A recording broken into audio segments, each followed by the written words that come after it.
और एक और बड़ी खबर आपको बता दें, ग्रेटर हैदराबाद म्युनिसिपल कॉरपोरेशन चुनाव के वोटों की गिनती सुबह 8 बजे शुरू होगी। शहर में 30 जगहों पर काउंटिंग सेंटर बनाए गए हैं और करीब 8000 अधिकारी वोटों की गिनती करेंगे। तेलंगाना में अपनी पैठ जमाने के लिए बीजेपी ने कई स्टार कैंपेनर्स को मैदान में उतारा।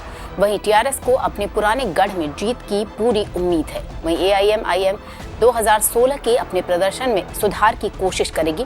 इस चुनाव में मतदान प्रतिशत केवल 46.5% रहा। साथ ही कई जगहों पर पार्टी कार्यकर्ताओं के बीच मारपीट भी हो गई। चुनाव प्रचार के दौरान नेताओं के बीच कई बार तीखी जुबानी जंग भी देखने को मिली। तो हैदराबाद म्युनिसिपल कॉरपोरेशन का चुनाव हुआ। इस चुनाव से पहले चुनाव प्रचार में कई स्टार प्रचारक बीजेपी की तरफ से मैदान पर उतरे, यानी पूरी तरीके से ताकत झोंकी बीजेपी ने। साथ ही साथ एआईएमआईएम ने भी अपने गढ़ को एक तरीके से मुस्तैद करने में कि कोई उसे भेद ना सके, उसकी पूरी कोशिश की गई। टीआरएस की तरफ से भी पूरी कोशिश जारी है और आज वोटों की गिनती 8 बजे से शुरू हो गई है। क्या कुछ बदल पाएगा हैदराबाद में? किसके एक तरीके से जो हैदराबाद की सत्ता है, हैदराबाद की गद्दी है, उस पर अपना कब्जा जमाने के लिए बीजेपी इस बार पुरजोर कोशिश की। बहुत मेहनत बीजेपी की तरफ से देखा गया। स्टार कैंपेनर्स, स्टार प्रचारक मैदान में हैदराबाद की सड़कों पर घूमे, लोगों से अपील किए कि वो उन्हें वोट दें। हैदराबाद का जो नज़ारा है वो बदल देंगे किस तरीके से। और वहीं असदुद्दीन ओवैसी ने भी लोगों से लगातार अपील की कि वो बाहर निकलें और अपना जो मतदान है वो करें, वोट दें, ताकि हैदराबाद की जो तस्वीर है वो बदल सके। उसे बदलने में ओवैसी को सुविधा हो सके। तो जो तीनों पार्टियां हैं, लगातार आपको बता दें, जब चुनाव प्रचार हो रहा था उस समय पूरी ताकत अपने झोंकी हुई थी और आज परिणाम का दिन है। आज वोटों की गिनती हो रही है। इसमें साफ तौर पर ये जाहिर हो जाएगा कि किस पार्टी के हाथ जीत मिली है, किसके सर जो है कि वो विजय का ताज जो है वो सजेगा। और इस पर और ज़्यादा जानकारी ले लेते हैं। हमारे सहयोगी हमारे साथ इस वक्त जुड़ रहे हैं। दीपक बोपन्ना जी, आपसे सबसे पहले तो ये जानना चाहेंगे कि वोटों की गिनती शुरू हो चुकी है, क्या कुछ लग रहा है?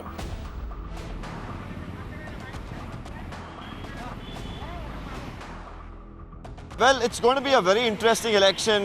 We should understand that we've never seen, so many senior leaders of a national political party descend onto a, municipal election like, we've seen in Hyderabad this time around. It just shows that BJP looks at an opportunity, a window to really break through and probably perform better in the future elections as well. And they're probably going to use, the Greater Hyderabad Municipal Corporation elections as a stepping stone for their future endeavors. Now, of course, it's not just about the BJP, it's about the ruling TRS, it's also about the MIM, and all of them, combined are looking to put up a very strong fight here as the counting begins in one of the centers. 14 centers have been allotted for counting.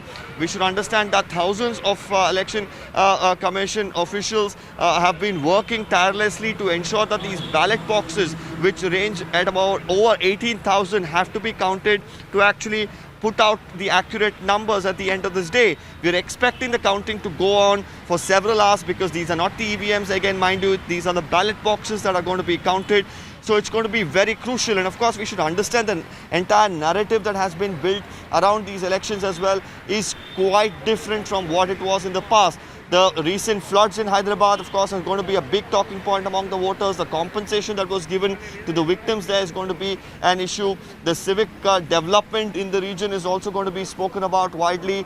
So while the TRS, of course, has been sitting comfortable in the past in the municipal corporation, this time it doesn't look like it's going to be, a cakewalk for them. 2018 assembly elections was good for the TRS. 2019, Lok Sabha wasn't very great for them. They lost about 4 important seats to the BJP, 1 to the Congress as well. So right now, they're a little jittery, so we'll really have to wait and watch whether they will be able to win this, election by themselves, or will they have to really ally with the MIM, or can the MIM even pull off a surprise, or the BJP? It's up for grabs for all the 3 parties mainly here. जी बिल्कुल, दिलचस्प होगा देखना। और फिलहाल आपका बहुत बहुत शुक्रिया इन तमाम जानकारी के लिए।